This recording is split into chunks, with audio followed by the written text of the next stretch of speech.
Ketika kami sudah bertekad untuk menghafal Al-Quran, mulai saat itulah kami sering bermimpi ingin cepat mewujudkan cita-cita itu. Akan tetapi kami sadar bahwasannya orang yang berhasil menghafalnya hanyalah orang-orang yang terpilih, dan kami tidak ingin terlihat seperti orang bodoh yang hanya bisa berkhayal tanpa berusaha. Oleh karena itu, kami harus memulai berusaha semaksimal mungkin untuk benar-benar mewujudkan cita-cita itu. Memang, impian kami tidaklah mudah. Kami harus siap menghadapi segala kesulitan.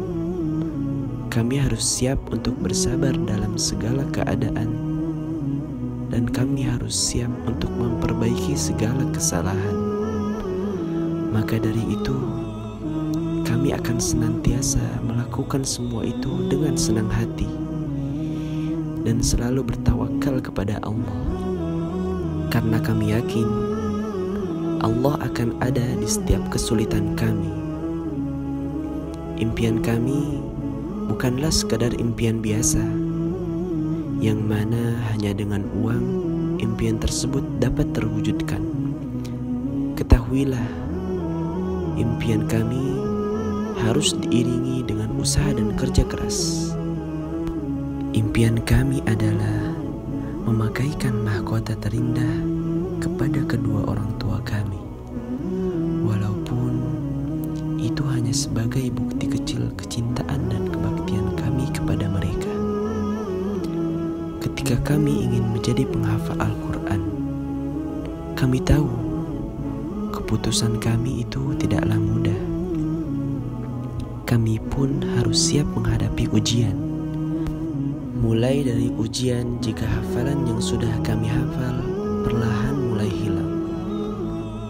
Entah hilang ketika kami mulai sibuk dengan perkara dunia, atau hilang karena kemaksiatan kami sendiri.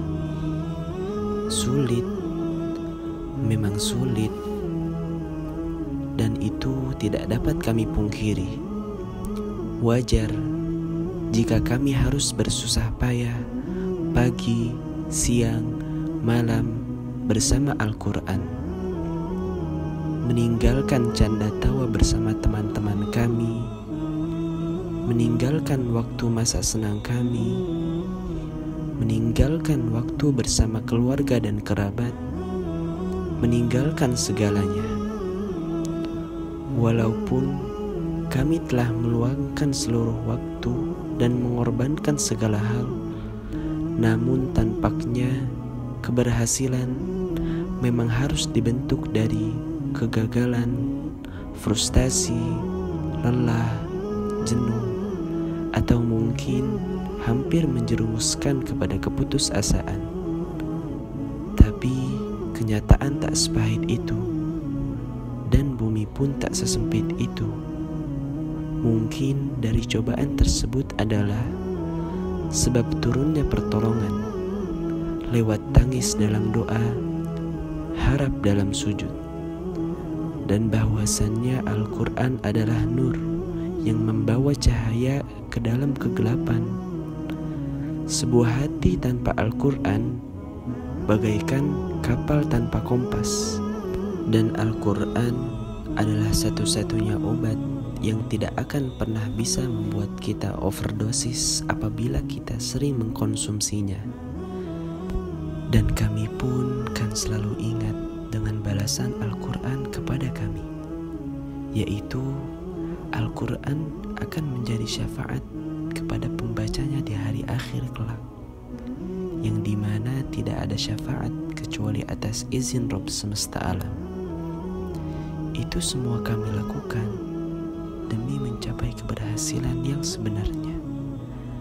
Sejatinya para penghafal Al-Quran ialah yang dapat mengamalkan semua isi kandungan yang terdapat di dalam Al-Quran dan memasuki surganya Allah Subhanahu wa Ta'ala.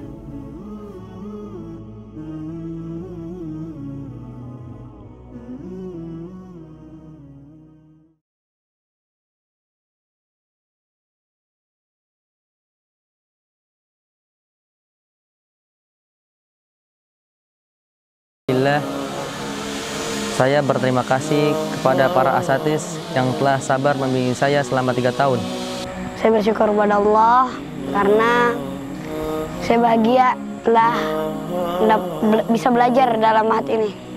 Jadi kesan saya selama di Mahat ini telah memberikan banyak pelajaran kepada saya dan juga telah membentuk kepribadian saya yang jauh lebih baik daripada sebelumnya.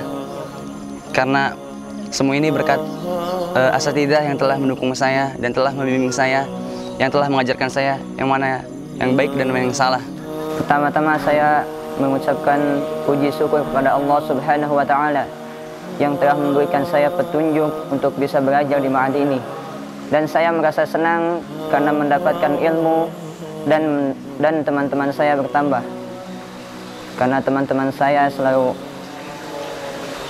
menghibur saya ketika saya sedih dan menyemangati saya ketika saya frustasi.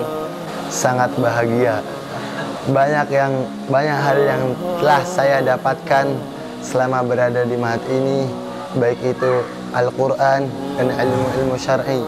Ilmu saya bertambah dan dalam sisi yang lain bisa mendapatkan pengalaman baru, teman-teman baru. Pesan saya untuk teman-teman, jika kalian pernah gagal, janganlah ubah mimpi, tapi ubahlah strategi. Tetap semangat dalam menghafal Al-Quran, jangan lupa niat ikhlas karena Allah Subhanahu wa Ta'ala. Dan juga tak lupa kepada teman-teman saya yang selalu mendukung saya dan selalu memberi motivasi kepada saya apabila saya merasa kelelahan atau letih. Dan mungkin hari ini atau lusa atau entah kapan mungkin saya akan mendekatkan kebersamaan kita saat ini. Dan paling penting adalah menjaga akhlak dan adab kita. Semoga ilmu kita berkah. Amin.